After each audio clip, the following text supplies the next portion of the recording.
Gomorra, ce film de Matteo Garrone raconte la vie des habitants d'un quartier de Naples, entièrement contrôlé par la Camorra, la mafia locale. Gomorra reçoit le Grand Prix du Festival de Cannes en mai dernier. À sa sortie, c'est un succès. Pour réaliser ce film, qui s'inspire de faits réels, Matteo Garrone a tourné sur le territoire de la mafia, à Naples, avec de vrais acteurs, mais aussi en recrutant sur place des comédiens amateurs. Il a tourné en effet dans un lieu difficile, dans un lieu vraiment camorriste, comme on dit, et il y est parvenu probablement grâce au fait qu'il y avait un certain nombre de gens, de jeunes, mais de moins jeunes aussi, qui participaient au film. Mais quelques mois après la sortie du film, 3 de ces acteurs amateurs sont arrêtés. On découvre qu'ils appartiennent réellement à la mafia napolitaine. 800 tonnellate. Salvatore Fabricino, c'est le premier qui a été arrêté l'été dernier. Il a un petit rôle dans les films et il a été arrêté pour trafic de drogue. Bernardino Terracciano, c'est le deuxième homme qui a été arrêté. C'est quelqu'un qui est accusé d'avoir caché les armes du groupe Casalesi.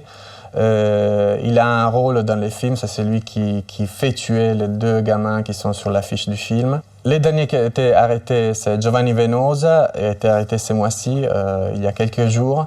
C'est quelqu'un qui avait été mis en liberté conditionnelle dans une ville du nord de l'Italie. Une fois qu'il est rentré pour les fêtes de Noël, il a commencé tout de suite avec ses activités criminelles, donc il a été arrêté pour extorsion. Gomorra est inspiré du best-seller d'un journaliste, Roberto Saviano. Un ouvrage vendu à 2 millions d'exemplaires. Un livre qui dérange. Aujourd'hui, la tête de Roberto Saviano est mise à prix par la Camorra.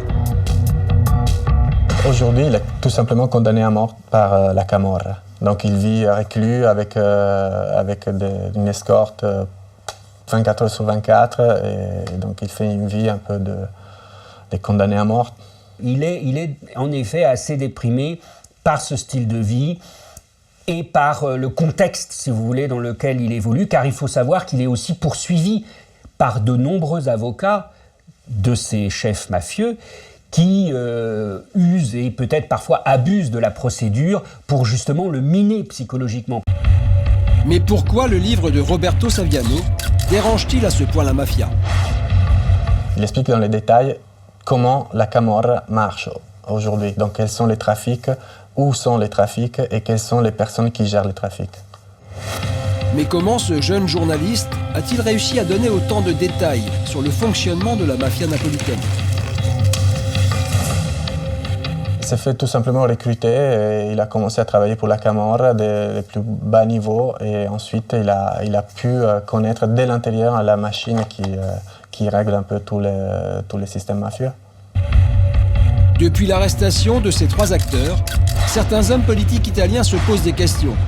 Et si la mafia avait laissé tourner le film pour encaisser une partie des bénéfices?